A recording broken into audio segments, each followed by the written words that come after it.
so good.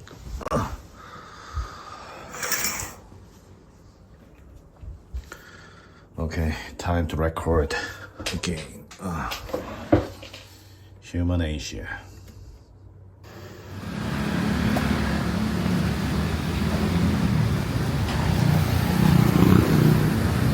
You know, walking down a street in Bangkok can teach you a lot about modern life. The air is thick, motorbikes rush past, and concrete buildings block the sun. We walk with purpose, eyes locked on our phones, chasing a pin on a map. I was walking toward a small local eatery. Every step felt heavy in the heat. Sociologists call this urban hustle. We live in a world where every minute must have a goal, and every walk must lead to a specific product. We move fast, but we rarely look at the actual street. I finally arrived at the front of the restaurant. A plastic sign hung outside with faded pictures of local dishes. I stopped right there, scanning the options. Modern consumer culture teaches us to optimize everything. We read reviews online before we even taste the food, trying to avoid any risk of a bad choice. I looked at the menu board, searching for the name I had memorized from a blog post. Khao Soi. I wanted that rich curry noodle soup. I wanted certainty. I walked inside and sat down at a simple wooden table. I asked the staff who was welcoming me to bring me a bowl of khao soi. She rushed back to the kitchen to check.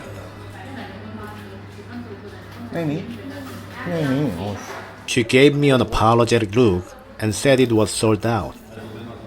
Pad Thai? Pad Thai. Pad Thai. King. Okay. Muan. King. In a capitalist market, we are used to endless choices. But sometimes, those choices feel repetitive and fake. I wanted something different, something authentic. When I refused her first offer, the Pad Thai, thinking for a second, she offered the second option, khao kamu, pork leg rice. Me? Honestly, I didn't want it. It was greasy, heavy, and not what I planned. But looking at her and feeling too tired to argue, I just nodded and said, okay, sure.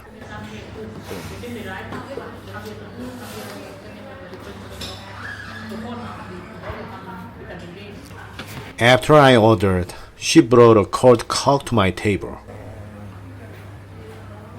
Then she went back to work, cleaning the empty tables around the room. Watching her work felt heavy. Her face looked exhausted. If you look closely at Bangkok's service industry, a huge number of workers come from the Isan region in northeastern Thailand. For women in their 30s like her, the daily reality is harsh.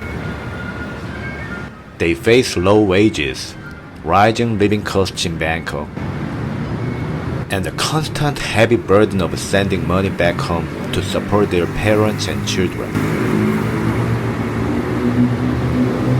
Looking around the room, I noticed something else.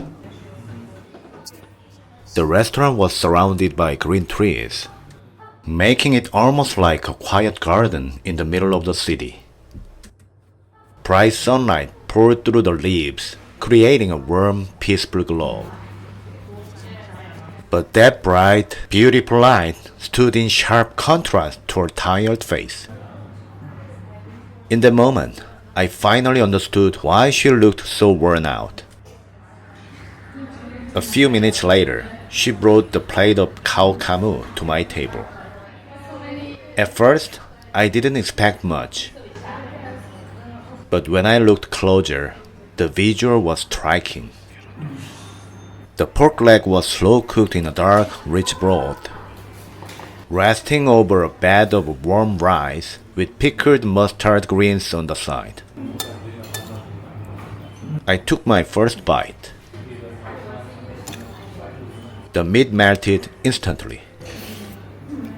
The sauce had deep notes of soy, star anise, and sugar that had shimmered for hours.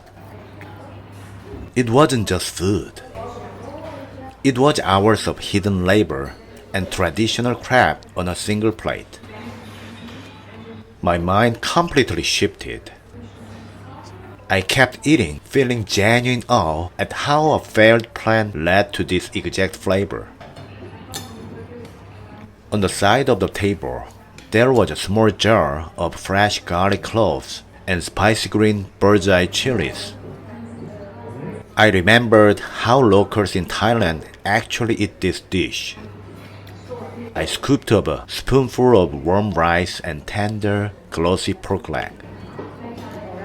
Then I picked up a raw garlic clove with my fingers, placed it right on top of the meat. As I kept eating, my eyes drifted back to her. She was still moving around the room, wiping down empty tables with the same tired expression on her face. And right there, sitting alone at the table, I felt a sudden wave of quiet guilt. Here I was completely lost in the rich flavors of the local dish. Meanwhile, she was the one laboring under the bright Bangkok sun to make it all happen. In the quiet restaurant, the gap between the tourist who consumes for pleasure and the worker who labors for survival felt uncomfortably wide. The food was incredible, but the joy of eating it suddenly came with a strange, bittersweet ache. When I finished my meal, I walked toward the counter to pay.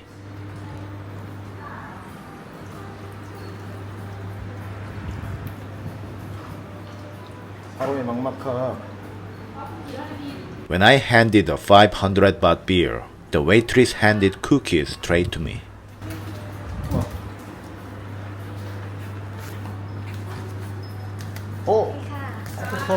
사이즈 막막.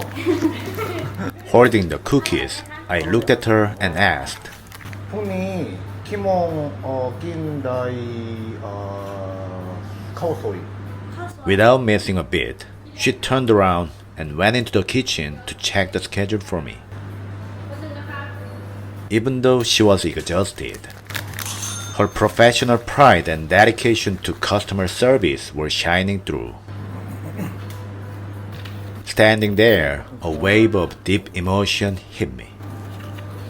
I had already eaten the best khao kamu in the world because of her unexpected suggestion. 카오소이, 야낀 카오소이. 형님, 키몽. Yet here she was, pushing past her own exhaustion, 커피숍 생. pouring her remaining energy entirely into making a customer happy. 란. Before this moment, I was wondering if I would ever come back here again. 티양. But watching her dedication, I realized I had no choice. 시우 형님. เดี๋ยวเราสแตนไว้เที่ยง 티양. โอเค 티양. 오케이, 가. See you ค่ะ See you, 카. Looks like I'll definitely have to come back tomorrow for the bowl of khao soy. 왜 이래?